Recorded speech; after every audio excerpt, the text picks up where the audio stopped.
Cylinder ఇచ్చే ప్రసక్తే లేదు. మున్సిపల్ సిబ్బందిని ఎదిరించిన సామాన్య మహిళ. వైరల్ అవుతున్న వీడియో చూస్తే జీవనోపాధి కోసం వీధిలో చిన్న బండి పెట్టుకుని బతుకుతున్న వారి కష్టాలు వర్ణనాతీతం. తాజాగా వైరల్ అవుతున్న ఒక వీడియో సామాన్యుల పోరాటానికి అద్దం పడుతుంది. నగర్ నిగం సిబ్బంది తన బండిని తీసుకెళ్తుంటే ఆ మహిళ ప్రాణాలకు తెగించి వారిని అడ్డుకున్న తీరు ఇప్పుడు సోషల్ మీడియాలో హాట్ టాపిక్గా మారింది. అసలేం జరిగింది?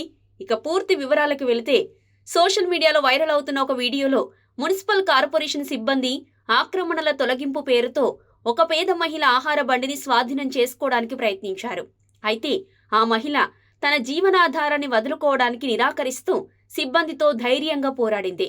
నగరపాలక సంస్థ సిబ్బంది రహదారులపై ఉన్న ఆక్రమణలను తొలగించే ప్రక్రియలో భాగంగా ఒక మహిళ నడుపుతున్న ఫుడ్ కోర్టును స్వాధీనం చేసుకునేందుకు ప్రయత్నించారు. వారు ఆమె బండిని ట్రక్కులోకి ఎక్కించడానికి ప్రయత్నిస్తుండగా ఆ మహిళ తీవ్రంగా ప్రతిఘటించింది. తన బండి, అందులోని వస్తువులను తీసుకెళ్లవద్దని ఆమె వేడుకున్నా సిబ్బంది వినలేదు. ముఖ్యంగా ఆ బండికున్న గ్యాస్ సిలిండర్ను అధికారులు తీసుకువెళ్లే ప్రయత్నం చేయగా ఆ మహిళ దాన్ని గట్టిగా పట్టుకొని నిరాకరించింది.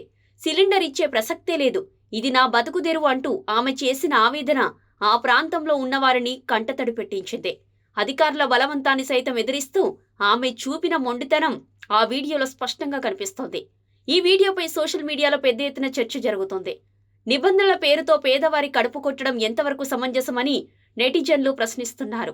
ఆ మహిళా ధైర్యాన్ని మెచ్చుకుంటూనే ప్రభుత్వం ఇలాంటి చిరు వ్యాపారుల కోసం ఒక నిర్ణీత స్థలాన్ని కేటాయించాలని కోరుతున్నారు. బడా వ్యాపారుల ఆక్రమణల జోలికి వెళ్లని అధికారులు పేదలపైనే ప్రతాపం చూపిస్తున్నారని మరికొందరు విమర్శిస్తున్నారు. ఈ ఘటన ద్వారా ఉపాధి కోసం కష్టపడే సామాన్యులు తమ హక్కుల కోసం ఎంతటి పోరాటానికైనా సిద్ధపడతారనే విషయం మరోసారి స్పష్టమైంది.